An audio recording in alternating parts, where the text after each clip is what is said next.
అందరికీ నమస్కారం. Astro times today ఛానల్కి మీ అందరికీ స్వాగతం. ఒక ప్రాక్టీసింగ్ వేదిక్ ఆస్ట్రాలజర్గా నా దగ్గరికి రకరకాల వాళ్ళు రోజు వస్తూ ఉంటారు.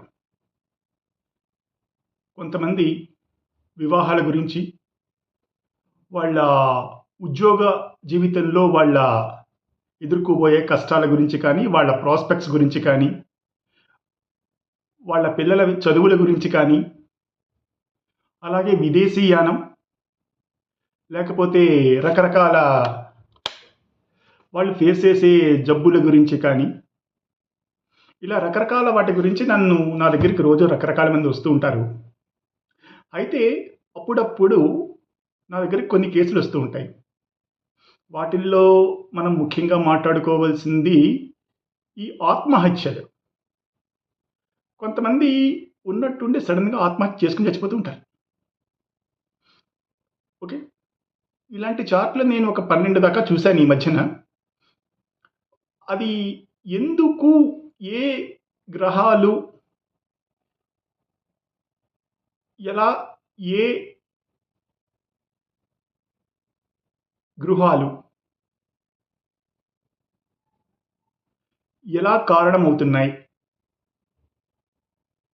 అని పరిశీలించి చూసినప్పుడు నా దృష్టిలోకి కొన్ని ఈ 12 చార్ట్‌లోనూ కొన్ని కామన్‌గా ఉన్నాయి. అయితే ఈ 12 చార్ట్స్‌లోనూ కొంతమంది చచ్చిపోయారు. కొంతమంది బయటపడగలిగారు. ప్రాణాలతో బయటపడగలిగారు. అయితే దీనికి కారణం ఏంటా అని చెప్పి వాళ్ళ జాతక చక్రాలను నేను పరిశీలించినప్పుడు నా దృష్టిలో కొన్ని విషయాలు వచ్చాయి. వాటిని మీతోటి పంచుకుందామని అనుకుంటున్నాను ఈ వీడియోలో. అయితే నేను చెప్పే ఏది కూడా మీరు మీ జాతక చక్రంతో కంపేర్ చేసుకోవడానికి లేదు. ఎప్పుడూ కూడా మీ జాతకం అనాలిసిస్, విశ్లేషణ అనేది ఒక అనుభవజ్ఞుడైన ఒక జ్యోతిష శాస్త్రవేత్త ద్వారా జరగాలి తప్పిస్తే మీ అంతటా మీరు చేసుకోవడానికి అయితే లేదు. నేను చెప్పేది మీ అవగాహన గురించి మాత్రమే. అంతకుమించి ఈ వీడియోకి ఉద్దేశం ఏమీ లేదు. దయచేసి మీరెవరు అప్లై చేసుకోకండి. అటువంటి వాటికి నేను బాధ్యుణ్ణి కాదు.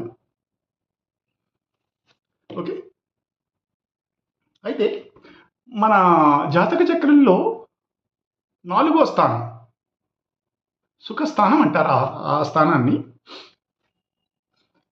ఆ స్థానం మీద పాపగ్రహాల ప్రభావం ఎక్కువగా ఉంటే,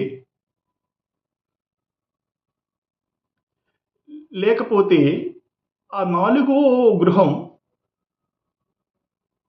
పాపగ్రహాల మధ్యన చిక్కుకొని ఉంటే, అంటే పాపకర్తరి యోగాలో కనుక ఉంటే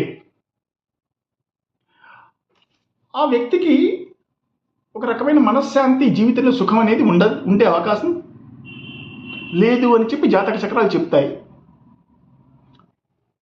అని ఈ శాస్త్రంలో ప్రవేశం ఉన్న అనుభవజ్ఞులు చెప్తూ ఉంటారు. సరేనా? ఒకవేళ ఆయన జాతక చక్రంలో 4వ గృహం మీద ఈ పాపగ్రహాల ప్రభావం ఎక్కువగా ఉంటే, జీవితంలో ఆయన బాధపడటమే కాకుండా పక్క వాళ్ళ బాధల్ని కూడా పట్టించుకుంటూ ఉంటాడు. పక్క వాళ్ళ బాధల్ని గురించి కూడా ఈయన బాధపడుతూ ఉంటాడు. చాలా సహజమైన మానవ లక్షణం ఇది. ఎవరైనా కష్టాల్లో ఉన్నప్పుడే కదా పక్క వాళ్ళ కష్టాన్ని గురించి కూడా ఆలోచించేది. సుఖంగా ఉన్నవాడు కూడా పక్కవాడి కష్టాన్ని గురించి బాధపడ్డు, పక్కవాడి కష్టాన్ని గురించి ఆలోచించడు. సో ఇలాంటి ఆలోచన తీరు ఒక్కొక్కసారి వాళ్ళు ఆత్మహత్యలు చేసుకోవడానికి కారణం అవుతూ ఉంటుంది. అలాగే ఈ 4వ గృహానికి అధిపతి అయినటువంటి గ్రహం ఒకవేళ నీచబడి ఉన్నా కానీ, ఆయన మృతావస్థలో ఉన్నా కానీ, ఆయన గృహానికి ఆయన ఎలాంటి రక్షణని కల్పించలేకపోతాడు. ఇది కూడా ఒక్కొక్కసారి ఆత్మహత్యలకు కారణం అవుతూ ఉంటుంది.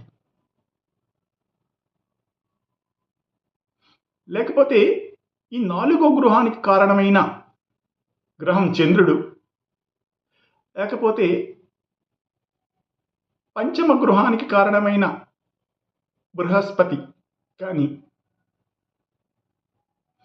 మన జాతక చక్రంలో బలహీనపడి ఉంటే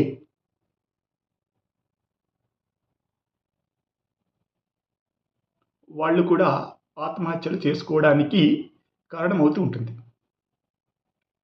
ఆత్మహత్య ప్రయత్నాలు చేయడానికి కారణమవుతూ ఉంటుంది. అయితే వీళ్ళలో కొందరు చనిపోతారు, కొందరు చనిపోరు.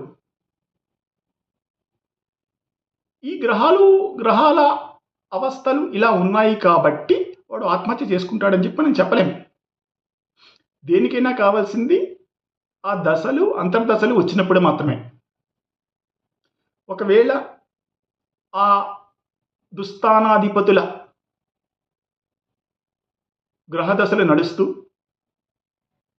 దానికి మారకాధిపతుల అంతర్దశలు తోడైనప్పుడు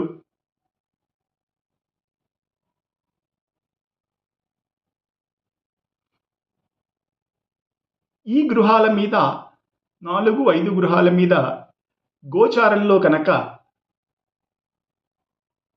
పాపగ్రహ వీక్షణ కనుక తీక్షణంగా కనుక ఉన్నట్టయితే ఆ వ్యక్తి దురదృష్టవశాత్తు తన ప్రయత్నంలో విజయం సాధిస్తాడు, అంటే తను చనిపోతాడు. ఒకవేళ కానీ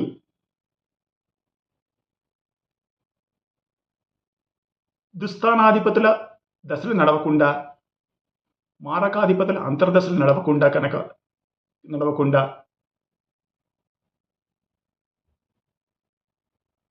గోచారంలో పాపగ్రహాల వీక్షణ బలంగా కానీ లేకుండా ఉంటే ఈ గృహాల మీద 4-5 ఆ వ్యక్తి అదృష్టవశాత్తు బ్రతికిపోతాడు. ఇది కొన్ని కారణాలు మాత్రమే. మిగిలిన కారణాలతోటి నేను మీకు ఇంకొక వీడియో చేసి తప్పకుండా మీ అందరి ముందరికి వస్తాను. నేను మళ్ళీ చెప్పేది ఏంటి అంటే, ఇప్పుడు నేను చెప్పిన దేన్ని కూడా మీ అంతట మీరు మీ జాతక చక్రంతో కంపేర్ చేసుకోవడానికి లేదు. ఫస్ట్ ఆఫ్ ఆల్, మీ ఎవరికి పాపగ్రహాలు అంటే ఏంటో తెలియదు, చాలా తక్కువ మందికి తెలిసి ఉంటుంది. మారకాధిపతుల అంతర్దశల గురించి కూడా చాలా తక్కువ మందికి తెలిసి ఉంటుంది. ఇది కాక చంద్రుడు, బృహస్పతి యొక్క స్థితి కూడా మనం జాతక చక్రంలో కంపేర్ చేసి ఒక అంచనాకు రావాల్సి ఉంటుంది. సో మీరెవరు కూడా ఇప్పుడు నేను చెప్పిన దాన్ని మీ అంతటా మీరు అప్లై చేయకండి. ఎవరైనా అనుభవజ్ఞులైన ఒక జ్యోతిష్కుని కలవండి. మీ జ్యోతిష్కులు ఇచ్చే సలహాలని పాటించండి. అందరికీ నమస్కారం, ధన్యవాదాలు.